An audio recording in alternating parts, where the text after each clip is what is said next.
В России реанимируют редкий вид фигурного катания. Чего ждать от битвы прыжков? Осуществится ли желание Трусовой и Щербаковой о соперничестве с мужчинами? Командный турнир в Москве может вызвать революцию в фигурном катании. Предварять битву команд Загитовой и Медведевой будет захватывающий прыжковый фестиваль, намеченный на 5 февраля.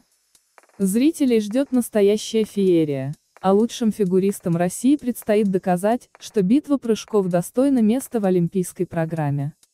Как же будет выглядеть прыжковый фестиваль на Кубке Первого канала? Прыжковый турнир во Франции зрители не оценили. Формат турнира по прыжкам пока держится в тайне. Возможно, организаторы еще и сами не решили, как лучше осуществить эту идею. Примеры прыжковых контестов в фигурном катании уже были, но вряд ли они могут послужить ориентиром для московского эксперимента. В 2001 и 2002 во Франции проводили шоу Корлов Топ Джамп, в рамках которого спортсмены по очереди выполняли прыжки, от легкого к сложному. Начинали с двойного акселя, затем переходили к тройным, а мужчины пробовали и четверные. У мужчин чемпионами были Илья Климкин и Алексей Ягудин, а среди женщин первенствовала Елена Соколова. Однако если для фигуристов новый опыт был интересным, то со стороны соревнования выглядели не слишком зрелищно. В итоге ни участие звезд первой величины, ни высокая популярность фигурного катания в те годы не спасли проект от закрытия. Однако за 20 лет в техническом плане фигурное катание рвануло в космос. Тогда мужчины владели в лучшем случае тройным акселем и четверным тулупом, а девушки о четверных даже не помышляли. На эксперименты шли лишь пары, которые пробовали исполнить четверные выбросы. Правда, удачными эти попытки оказывались редко. Кубку Первого канала нужны противостояния. Несмотря на отсутствие удачных примеров в прошлом, идея проведения прыжкового турнира в Москве, кажется, просто обречена на успех. Интерес к фигурному катанию в России сейчас настолько высок, что публика готова потреблять практически любой продукт, от соревнований десятилетних фигуристов до ледникового периода. А уж такому свежему и актуальному формату, как прыжковый контест, колоссальное внимание обеспечено. Осталось завернуть топовое содержимое в красивую обертку, чтобы битва прыжков не осталась разовым развлечением времен вируса. Одинокий выход на лед и езда от прыжка к прыжку вряд ли заинтересует широкого зрителя. Даже если это будут сплошь четверные. В последние годы фигурное катание живет противостояниями, поэтому хочется, чтобы и прыжковый турнир следовал трендам. Было бы здорово увидеть полноценные баттлы. Только представьте, Анна Щербакова крутит квады одновременно с Александрой Трусовой, а Дмитрий Козловский ставит конкурентов в очередь. Для большего куража можно организовать дуэли на вылет и определять чемпионов в каждом виде по результатам плей-офф. Прыжковые эксперименты.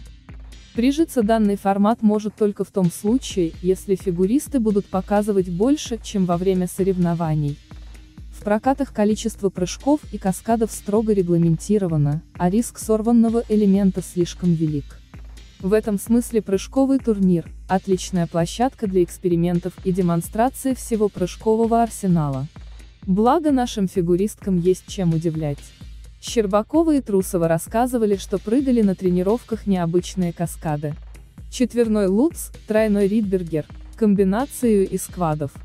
Туктамышева практиковала неординарный аксель, ридбергер. Наконец-то мы смогли бы в хорошем качестве и на большом льду увидеть четверной ридбергер Трусовой, квад-тулуп Туктамышевой и эталонный четверной лутц Калиды, и, конечно, тройной аксель и четверные Камилы Валиевой. А там, может, и Алена Косторная вспомнит тройной акселек, по которому мы так скучаем. Девочки против мальчиков. Вообще, в прыжковом турнире возможно то, что вряд ли когда-то произойдет на официальных стартах. Например, противостояние женщин и мужчин. Трусова и Щербакова давно хотели посоревноваться с одиночниками. Да и Дмитрий Алиев признавался, что не против подобного челленджа. Было бы интересно. Сашка бы нас иногда натягивала, так сказать. Я не против посоревноваться, это даже интересно. При желании можно сформировать мини-команды из мужчин и женщин, которые будут синхронно исполнять сложнейшие элементы. В общем, просто для фантазии, огромный. Главное, чтобы правила были понятными и наглядными. Соревнования – динамичными, а критерии оценки – прозрачными. Интересно посмотреть, что организаторы придумают для танцоров. На соревнованиях танцевальные дуэты не прыгают, но все они состоят из бывших одиночников. А потому хотя бы простые прыжки они должны помнить. Вот и выясним, кто из танцоров лучше всех владеет прыжковыми азами. Путь на Олимпиаду начнется в Москве.